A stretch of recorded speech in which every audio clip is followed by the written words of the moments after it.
Hello students, तो स्वागत है आपका हमारे YouTube channel chemistry made easy में। कल जैसा कि हम सब जानते हैं केमिस्ट्री का पेपर है और केमिस्ट्री का पेपर इतना टफ होता है ना कि हम लोग उसको सॉल्व नहीं कर पाते अगर हमने अच्छे से पढ़ाई ना करी हो, हमारे पास अच्छे टॉपिक्स ना होगी जिसके थ्रू हम अच्छे मार्क्स स्कोर कर सकें। तो आज की वीडियो में स्पेशली लाया हूं कल के पेपर के लिए कि जिससे आप अच्छे मार्क्स स्कोर कर सकें केमिस्ट्री के पेपर के अंदर। कुछ टॉपिक्स मैं आज यहाँ डिस्कस करूंगा कुछ सिलेक्टिव चैप्टर्स पे, मेनली 5 या 6 चैप्टर्स होंगे हमारे जिसका टॉपिक मैं आज यहाँ पे डिस्कस करने वाला हूँ और देखिएगा कि कल आपको कितना बेनिफिट मिलेगा उस टॉपिक्स के थ्रू पढ़ के। तो पहला जो टॉपिक मैं आज आपके लिए लाया हूं वो लाया हूं सॉल्यूशन चैप्टर का। कौन सा चैप्टर का? सॉल्यूशन। तो सॉल्यूशन के अंदर इंपॉर्टेंट क्वेश्चंस आ सकते हैं, वो इन 6 टॉपिक्स में से आ सकते हैं।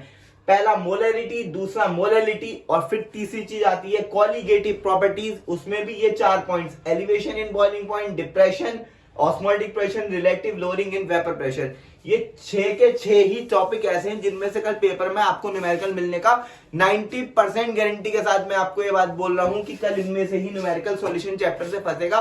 ये चैप्टर टोटल 7 मार्क्स का आने वाला है बच्चों। अगर इसमें से न्यूमेरिकल आ गया तो समझ लो 7 मार्क्स कवर होने वाले हैं। तो अब मैं शुरू करने जा रहा हूं इसके अंदर क्वेश्चन स्टार्ट। इसके फॉर्मूले बेसिस, हम लोगों को फॉर्मूले याद रखने हैं, क्वेश्चंस अपने आप सॉल्व हो जाएंगे। केमिस्ट्री के क्वेश्चंस फॉर्मूले बेस्ड रहते हैं मेनली, ठीक है। यहां पर सबसे पहले मैं फॉर्मूला लिखने जा रहा हूं elevation in boiling point. Elevation in boiling point का फॉर्मूला लिखने जा रहा हूं यहां पर मैं, जिसके लिए होता है डेल्टा टीबी सिंबल। क्या सिंबल होता है? डेल्टा टीबी, मतलब एलिवेशन मतलब बढ़ना, equals to KB into small M. या केबी क्या है? केबी है यहां पर मोलर एलिवेशन कांस्टेंट, या एम आपकी मोलरिटी है और यह डेल्टा टीबी आपका एलिवेशन इन बॉइलिंग पॉइंट है। अगर मैं इस फॉर्मूले का पोस्टमार्टम कर दूं तो न्यूमेरिकल आसानी से सॉल्व हो जाएंगे। पोस्टमार्टम बोले तो ये कि मैं इस मोलरिटी को खोल दूंगा, यहां पर मैं एम को खोल रहा हूं W into 1000 upon M dash into capital W। अब यहां पर ये सारी कहानी आ जाती है कि ये W क्या है, ये एम डैश क्या है, ये कैपिटल W क्या है। ये स्मॉल w यहां पर सोल्यूट का given mass of solute, mass of solute. यहां एम डैश क्या है? Molar mass of solute.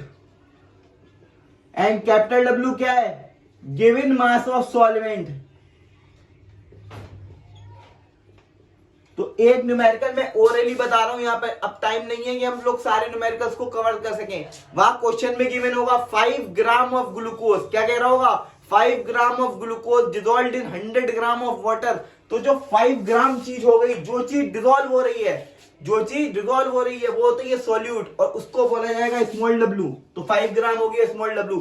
उसने कहा 100 ग्राम ऑफ वाटर के अंदर डिसॉल्व हो रही है, जिसमें डिसॉल्व होता है वो सॉल्वेंट होता है, तो कैपिटल W हो गया 100 ग्राम। और तीसरी बात क्या है, यहां पर एम डैश क्या लेंगे?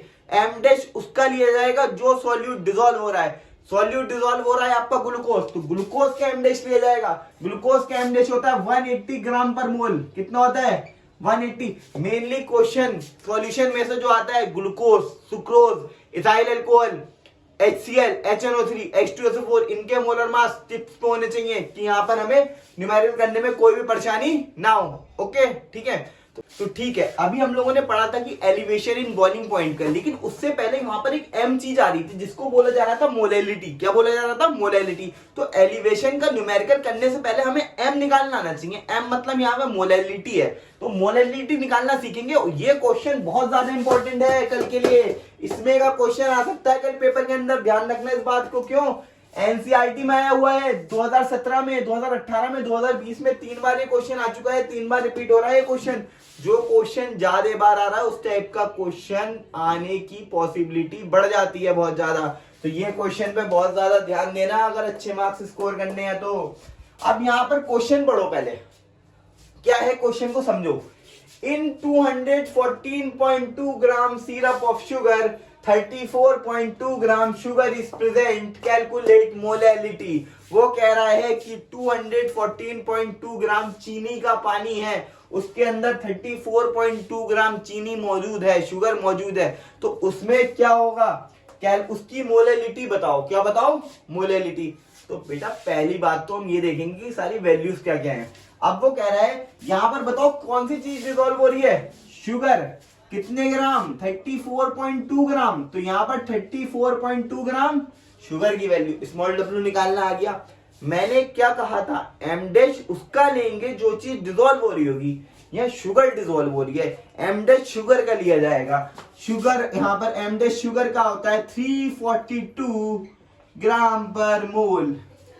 शुगर को सुक्रोज नाम से भी बोला जाता है, पेपर में सुक्रोज भी आ सकता है लिखकर, तो कंफ्यूज ना हो, यही एम डैश लगा के आना है, ठीक है। दूसरी बात यहां पर कैपिटल डब्ल्यू क्या होगा, अब वही तो सारा खेल है कैपिटल डब्ल्यू का। यहां पर इसने बोला ये टोटल वैल्यू है, मतलब चीनी की भी और पानी की भी, और इतनी इसमें सॉल्यूट है, तो बचा हुआ सॉल्वेंट होगा ना। मान लो ये इसमें इतनी चीज सॉल्यूट है और ये टोटल इतनी चीज है, तो हम यहाँ पे यूनिटरी मेथड से इसको नहीं निकाल सकते कि 214 में से इसको माइनस कर दूं, तो बस कैपिटल डब्ल्यू के लिए क्या करेंगे, 214.2 माइनस 34.2 इक्वल 180 ग्राम।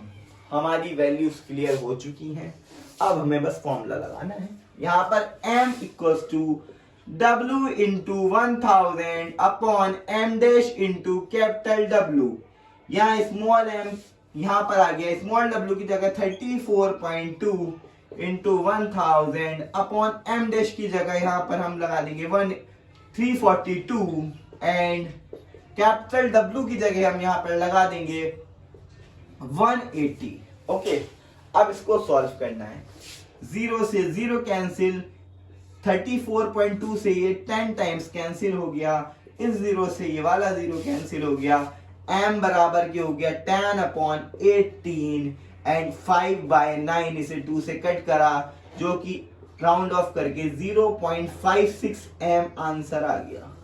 क्या आ गया, 0.56 m। तो हमने मोलेलिटी का एक बहुत इंपॉर्टेंट न्यूमेरिकल अभी पढ़ लिया है। इस न्यूमेरिकल के थ्रू आप मोलेलिटी से रिलेटेड सारे न्यूमेरिकल्स कर सकते हैं। मोलेरिटी भी एक टॉपिक होता है, मोलेरिटी बेसिकली उसमें वॉल्यूम का खेल होता है सारा।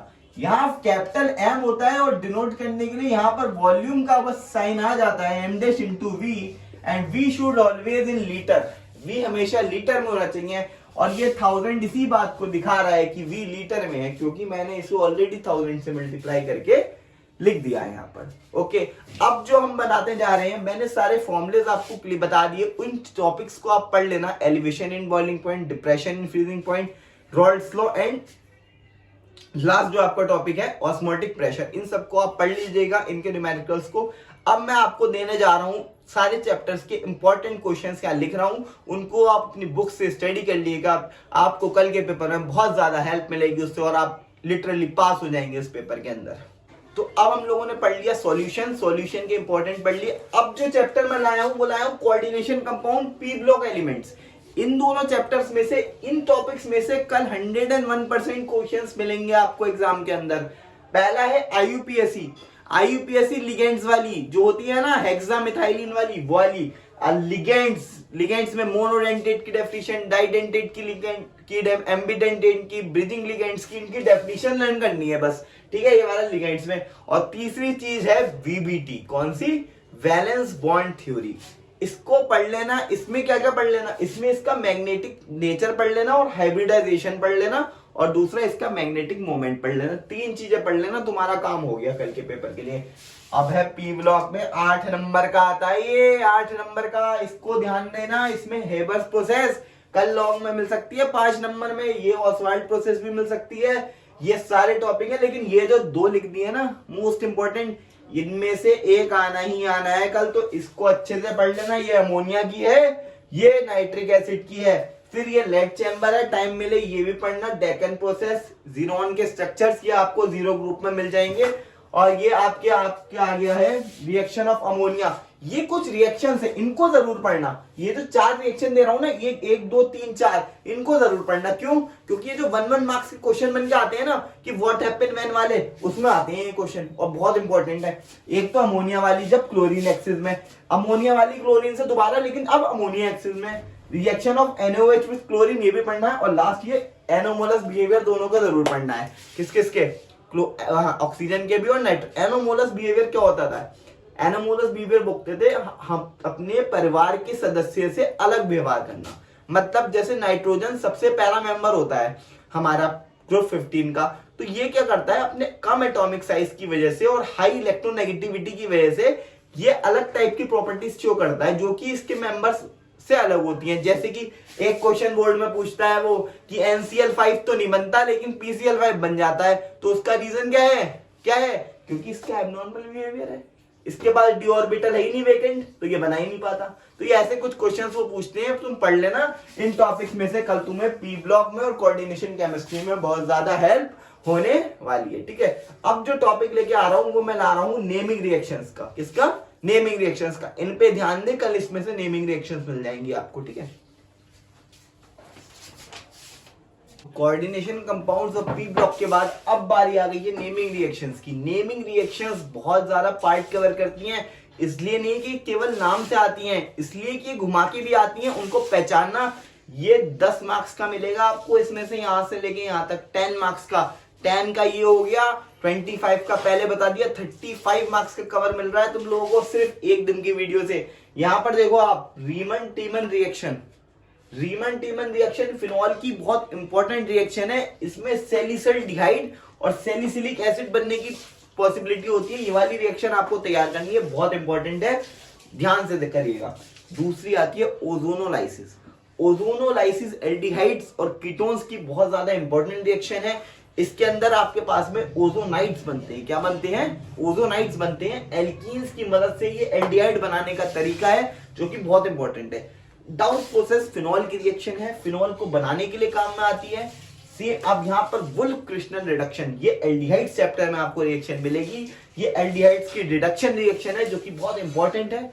फिर आती है एल्डोल कंडेंसेशन, ये बहुत इंपॉर्टेंट है, ये और ये बहुत इंपॉर्टेंट है। एल्डोल कंडेंसेशन होती है एल्डिहाइड्स की। इसमें 2 एल्डिहाइड लेते हैं जिसमें अल्फा हाइड्रोजन एटम होते हैं, उनको लिया जाता है और इससे हम एल्डोल बन जाता है। हॉफमैन ब्रोमाइड रिएक्शन, एक कार्बन कम के एमाइन बनाने को हॉफमैन बोलते हैं। क्या बोलते हैं? Hoffmann bromide reaction. इसे हॉफमैन ब्रोमाइड डेग्रेडेशन भी बोलते हैं। क्यों बोलते हैं? क्योंकि इसमें एक कार्बन कम का अमाइन बनता है। जैसे इस रिएक्शन के लिए मैं बता रहा हूं स्पेशली, CH3CONH2, यहां एक एमाइड है जो कि 2 कार्बन का नजर आ रहा है। कितने कार्बन का? 2 का। अगर मैं हॉफमैन लगा दूं, सिर्फ Br2 और KOH लिखने से हॉफमैन लग जाती है, तो ये CO ग्रुप खत्म हो जाएगा और CH3NH2 बन जाएगा। क्या बन जाएगा? CH3NH2 यहां पर बन जाएगा।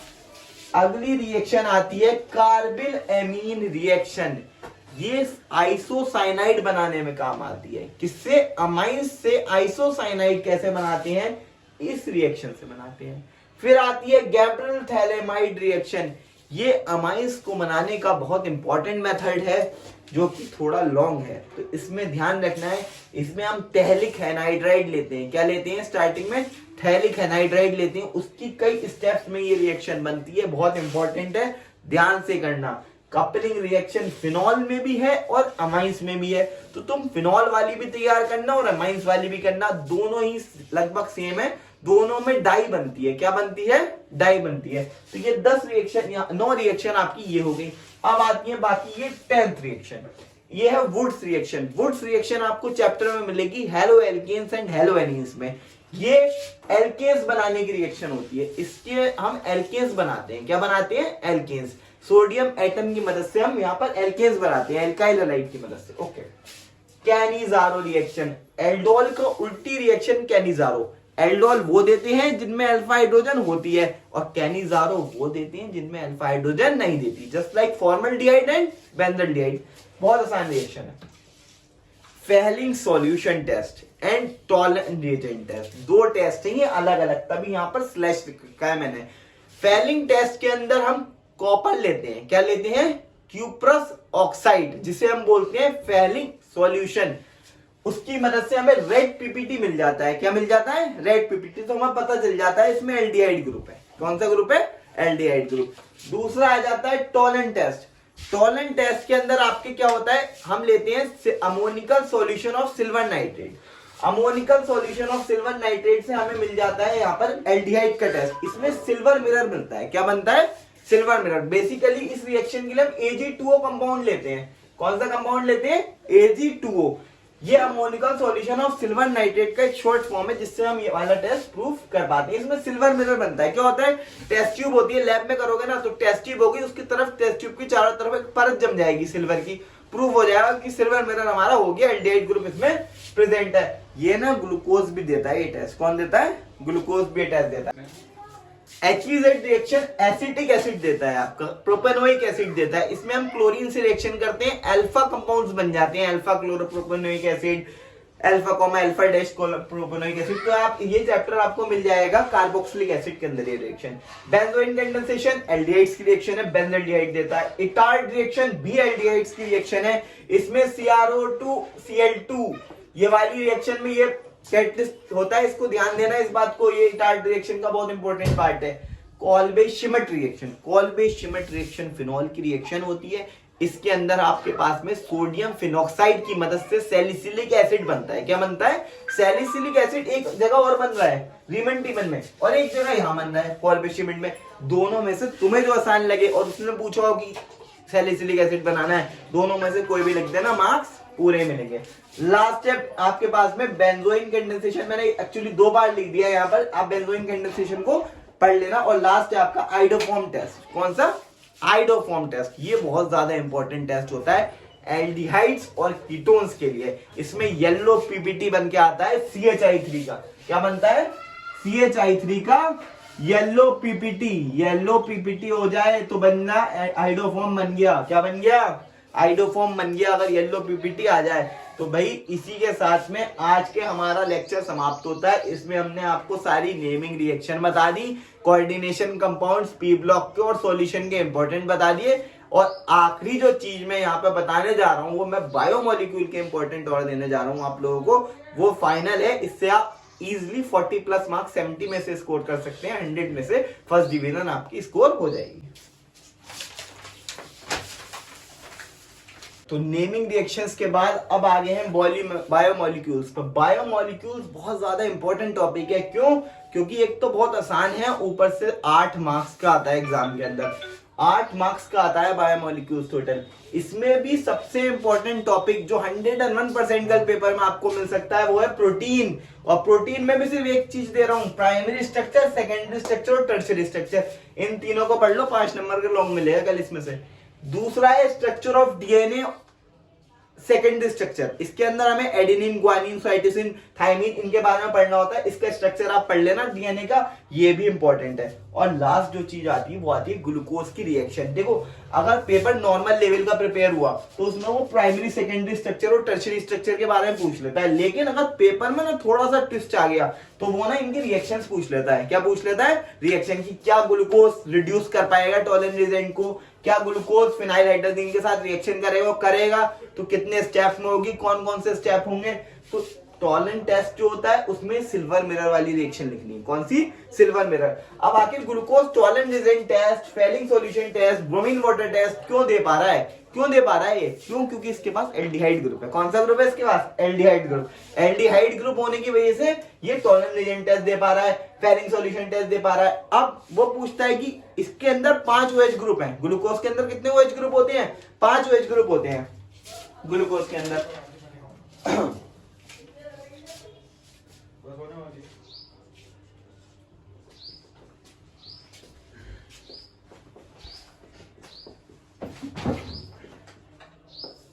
तो यहां पर 4 तो सेकेंडरी OH ग्रुप दिख रहे हैं तुम लोगों को, क्योंकि CH के साथ में OH लगा है, और एक प्राइमरी अल्कोहल ग्रुप लिख रहा है। तो टोटल 5 OH ग्रुप हैं। तो बोर्ड में वो क्वेश्चन पूछता है, how will you prove that glucose contains 5 OH group. 5 OH group कैसे, तो ये वाली रिएक्शन करती है, दिखा देना उसे, कौन सी वाली, एसिटिक एनहाइड्राइड वाली, ये वाली प्रूफ करती है। इसके 5 मोल लेना, इससे रिएक्शन करना, जो प्रोडक्ट बन के आएगा वो प्रूफ कर देगा कि ये 5 OH ग्रुप होते हैं इसके अंदर। चाहे ये वाली कर देना, चाहे ये वाली कर देना, लेकिन ये वाली वो नाम से भी पूछता है, एसिटिक एनहाइड्राइड वाली।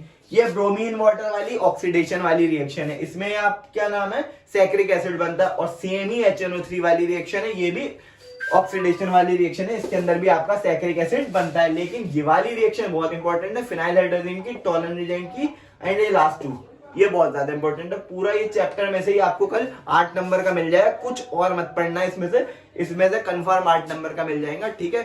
Thank you for watching my video. अगर आप लोगों को पसंद आया तो सब्सक्राइब करना, लाइक करना और शेयर भी करना। Okay, thank you.